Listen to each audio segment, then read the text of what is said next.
Juízes 7. De madrugada, Jerubaal, isto é, Gideão, e todo o seu exército acampou junto à fonte de Arode. O acampamento de Midian estava ao norte deles, no vale, perto do monte Moré. E o Senhor disse a Gideão: Você tem gente demais para eu entregar Midian nas suas mãos.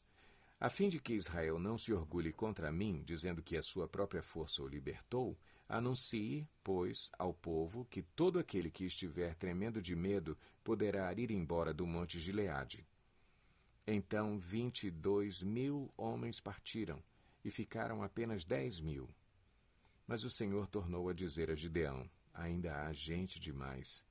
Desça com eles à beira d'água, e eu separarei os que ficarão com você. Se eu disser, este irá com você, ele irá. Mas se eu disser, este não irá com você, ele não irá. Assim Gideão levou os homens à beira d'água, e o Senhor lhe disse: Separe os que beberem a água, lambendo-a, como faz o cachorro, daqueles que se ajoelharem para beber. O número dos que lamberam a água, levando-a com as mãos à boca, foi de 300 homens. Todos os demais se ajoelharam para beber.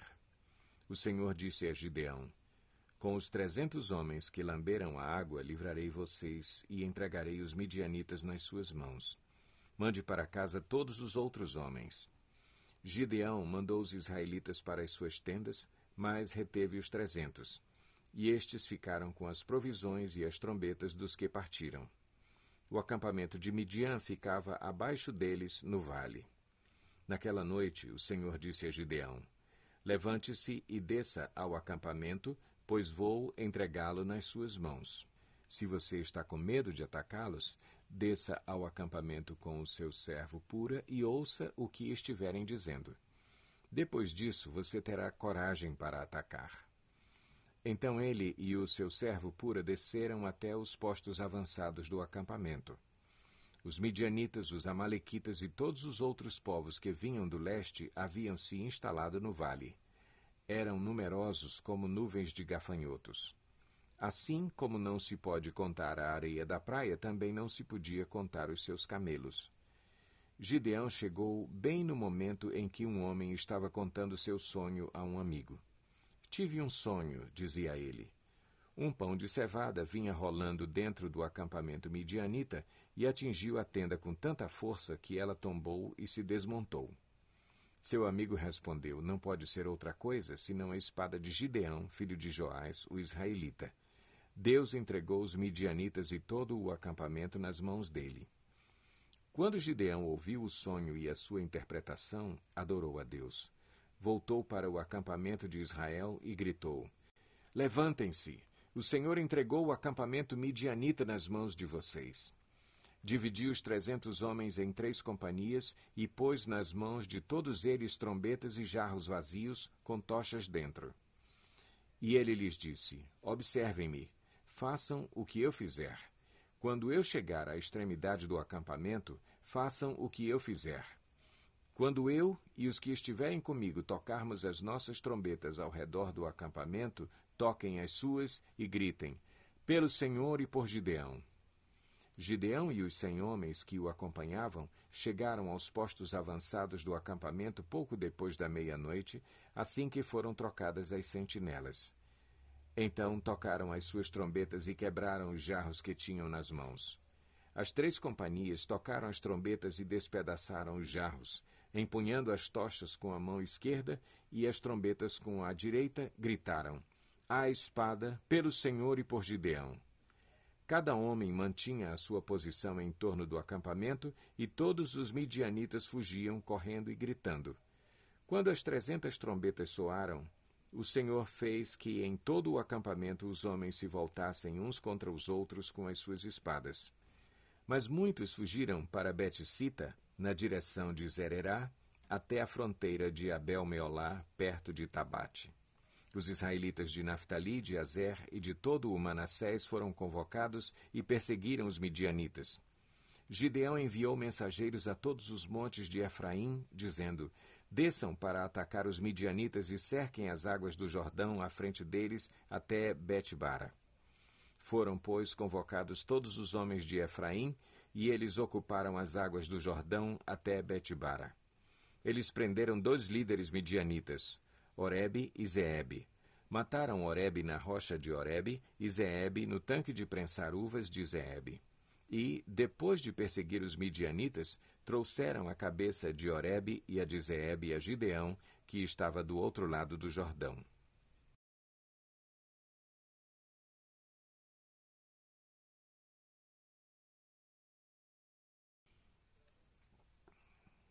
Juízes 8. Os efraimitas perguntaram, então, a Gideão: Por que você nos tratou dessa forma? Por que não nos chamou quando foi lutar contra Midian? E o criticaram duramente. Ele, porém, lhes respondeu: Que é que eu fiz em comparação com vocês? O resto das uvas de Efraim não são melhores do que toda a colheita de Abiezer? Deus entregou os líderes midianitas, Oreb e Zeebe, nas mãos de vocês. O que pude fazer não se compara com o que vocês fizeram. Diante disso, acalmou-se a indignação deles contra Gideão. Gideão e seus 300 homens, já exaustos, continuaram a perseguição, chegaram ao Jordão e o atravessaram. Em Sucote, disse ele aos homens dali: Peço-lhes um pouco de pão para as minhas tropas. Os homens estão cansados, e eu ainda estou perseguindo os reis de Midian, Zeba e Zalmuna. Os líderes de Sucote, porém, disseram: Ainda não estão em seu poder Zeba e Zalmuna? Por que deveríamos dar pão às suas tropas? É assim, replicou Gideão. Quando o Senhor entregar Zeba e Zalmuna em minhas mãos, rasgarei a carne de vocês com espinhos e espinheiros do deserto. Dali subiu a Peniel e fez o mesmo pedido aos homens de Peniel, mas eles responderam como os de Sucote. Aos homens de Peniel, ele disse: Quando eu voltar triunfante, destruirei esta fortaleza. Ora, Zeba e Zalmuna estavam em Carcor, e com eles cerca de 15.000 homens. Estes foram todos os que sobraram dos exércitos dos povos que vinham do leste, pois 120.000 homens que portavam espada tinham sido mortos. Gideão subiu pela rota dos nômades, a leste de Noba e Jogbeá, e atacou de surpresa o exército. Zeba e Zalmuna, os 2 reis de Midian, fugiram, mas ele os perseguiu e os capturou, derrotando também o exército. Depois, Gideão, filho de Joás, voltou da batalha pela subida de Eres. Ele capturou um jovem de Sucote e o interrogou. E o jovem escreveu para Gideão os nomes dos 77 líderes e autoridades da cidade. Gideão foi então a Sucote e disse aos homens de lá: Aqui estão Zeba e Zalmuna, acerca dos quais vocês zombaram de mim, dizendo: Ainda não estão em seu poder Zeba e Zalmuna? Por que deveríamos dar pão aos seus homens exaustos? Gideão prendeu os líderes da cidade de Sucote, castigando-os com espinhos e espinheiros do deserto. Depois derrubou a fortaleza de Peniel e matou os homens daquela cidade. Então perguntou a Zeba e a Zalmuna: Como eram os homens que vocês mataram em Tabor? Eram como você, responderam. Cada um tinha o porte de um príncipe. Gideão prosseguiu: Aqueles homens eram meus irmãos, filhos de minha própria mãe. Juro pelo nome do Senhor que, se vocês tivessem poupado a vida deles, eu não mataria vocês. E Gideão voltou-se para Jéter, seu filho mais velho, e lhe disse: Mate-os. Jéter, porém, teve medo e não desembainhou a espada, pois era muito jovem. Mas Zeba e Zalmuna disseram: Venha, mate-nos você mesmo. Isso exige coragem de homem. Então Gideão avançou e os matou, e tirou os enfeites do pescoço dos camelos deles.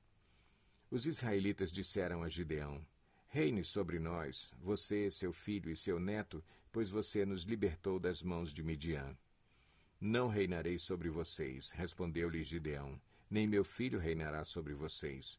O Senhor reinará sobre vocês.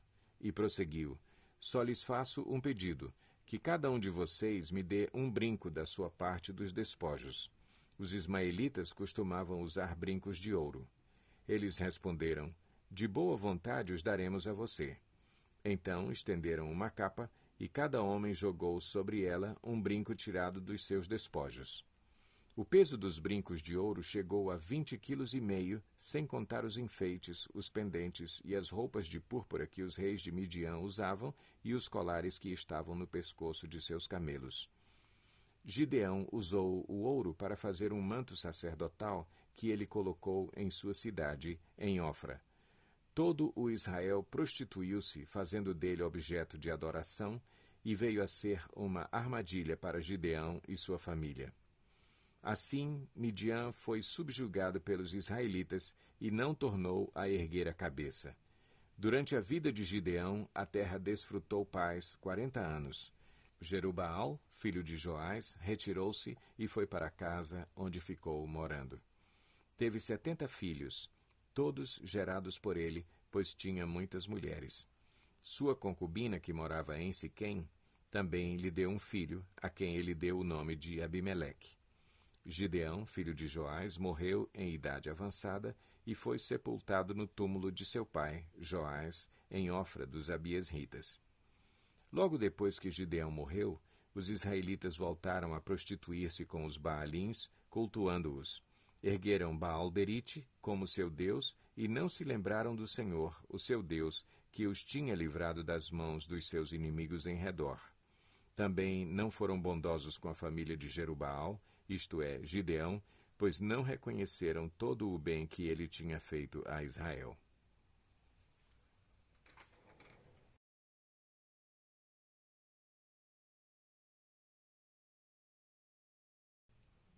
Juízes 9. Abimeleque, filho de Jerubaal, foi aos irmãos de sua mãe em Siquém e disse a eles e a todo o clã da família de sua mãe: Perguntem a todos os cidadãos de Siquém o que é melhor para eles, ter todos os 70 filhos de Jerubaal governando sobre eles ou somente um homem. Lembrem-se de que eu sou sangue do seu sangue. Os irmãos de sua mãe repetiram tudo aos anciãos de Siquém, e estes se mostraram propensos a seguir Abimeleque, pois disseram: Ele é nosso irmão. Deram-lhe 70 peças de prata tiradas do templo de Baal-Berite, as quais Abimeleque usou para contratar alguns desocupados e vadios que se tornaram seus seguidores. Foi à casa de seu pai em Ofra e matou seus 70 irmãos, filhos de Jerubaal, sobre uma rocha.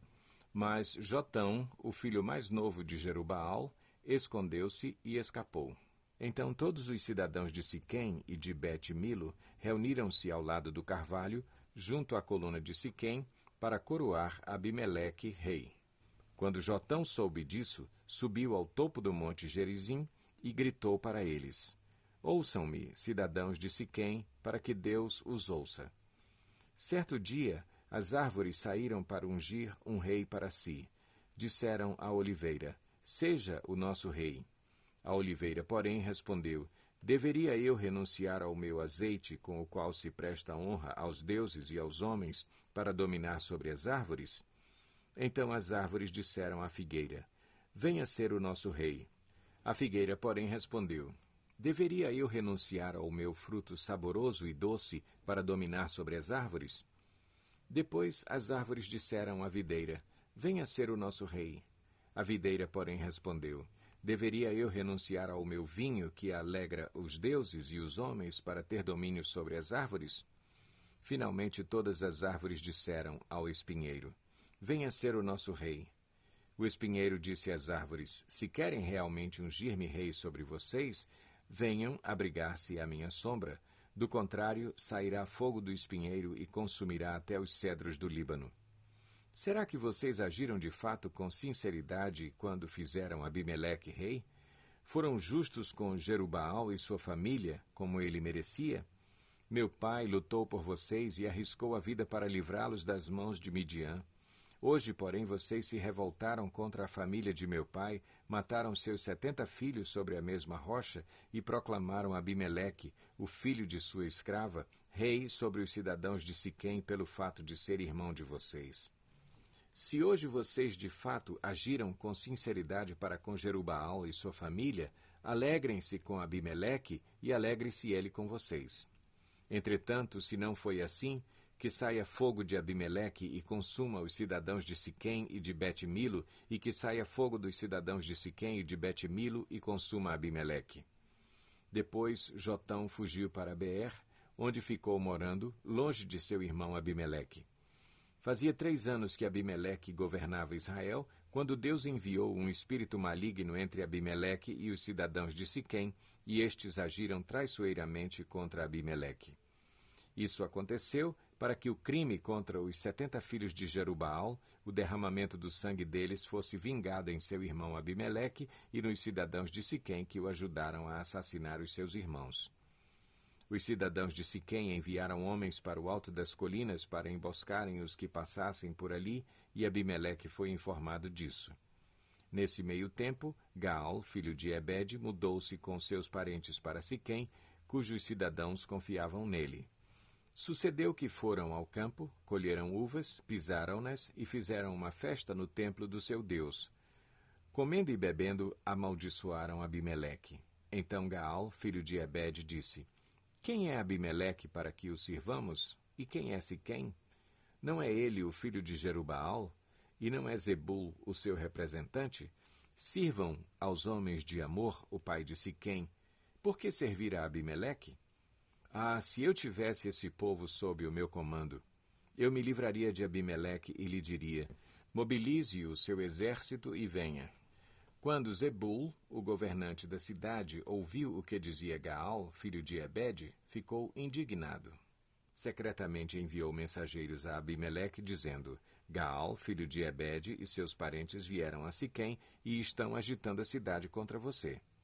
Venha de noite você e seus homens e fiquem à espera no campo. De manhã, ao nascer do sol, avance contra a cidade. Quando Gaal e sua tropa atacarem, faça com eles o que achar melhor. E assim Abimeleque e todas as suas tropas partiram de noite e prepararam emboscadas perto de Siquém em 4 companhias. Ora, Gaal, filho de Ebed, tinha saído e estava à porta da cidade quando Abimeleque e seus homens saíram da sua emboscada. Quando Gaal os viu, disse a Zebul: Veja, vem gente descendo do alto das colinas. Zebul, porém, respondeu: Você está confundindo as sombras dos montes com homens. Mas Gaal tornou a falar: Veja, vem gente descendo da parte central do território e uma companhia está vindo pelo caminho do carvalho dos adivinhadores. Disse-lhe Zebul: Onde está toda aquela sua conversa? Você dizia: Quem é Abimeleque, para que o sirvamos? Não são estes os homens que você ridicularizou? Saia e lute contra eles. Então Gaal conduziu para fora os cidadãos de Siquém e lutou contra Abimeleque. Abimeleque o perseguiu e ele fugiu. Muitos dos homens de Siquém caíram mortos ao longo de todo o caminho até a porta da cidade. Abimeleque permaneceu em Arumá e Zebul expulsou Gaal e os seus parentes de Siquém. No dia seguinte, o povo de Siquém saiu aos campos e Abimeleque ficou sabendo disso. Então dividiu seus homens em 3 companhias e armou emboscadas no campo. Quando viu o povo saindo da cidade, levantou-se contra ele e atacou-o. Abimeleque e as tropas que estavam com ele avançaram até a porta da cidade. Então 2 companhias avançaram sobre os que estavam nos campos e os mataram. E Abimeleque atacou a cidade o dia todo, até conquistá-la e matar o seu povo. Depois destruiu a cidade e espalhou sal sobre ela. Ao saberem disso, os cidadãos que estavam na torre de Siquém entraram na fortaleza do templo de El-Berite. Quando Abimeleque soube que se haviam reunido lá, ele e todos os seus homens subiram o monte Zalmon. Ele apanhou um machado, cortou um galho de árvore e o pôs nos ombros. Então deu esta ordem aos homens que estavam com ele: Rápido, façam o que eu estou fazendo. Todos os homens cortaram galhos e seguiram Abimeleque. Empilharam os galhos junto à fortaleza e a incendiaram. Assim morreu também o povo que estava na torre de Siquém, cerca de 1000 homens e mulheres. A seguir, Abimeleque foi a Tebes, sitiou-a e conquistou-a. Mas dentro da cidade havia uma torre bastante forte, para a qual fugiram todos os homens e mulheres, todo o povo da cidade. Trancaram-se por dentro e subiram para o telhado da torre. Abimeleque foi para a torre e atacou-a. E quando se aproximava da entrada da torre para incendiá-la, uma mulher jogou uma pedra de moinho na cabeça dele e lhe rachou o crânio. Imediatamente ele chamou seu escudeiro e lhe ordenou: Tire a espada e mate-me, para que não digam que uma mulher me matou. Então o jovem o atravessou e ele morreu. Quando os israelitas viram que Abimeleque estava morto, voltaram para casa. Assim Deus retribuiu a maldade que Abimeleque praticara contra o seu pai, matando os seus 70 irmãos. Deus fez também os homens de Siquém pagarem por toda a sua maldade. A maldição de Jotão, filho de Jerubaal, caiu sobre eles.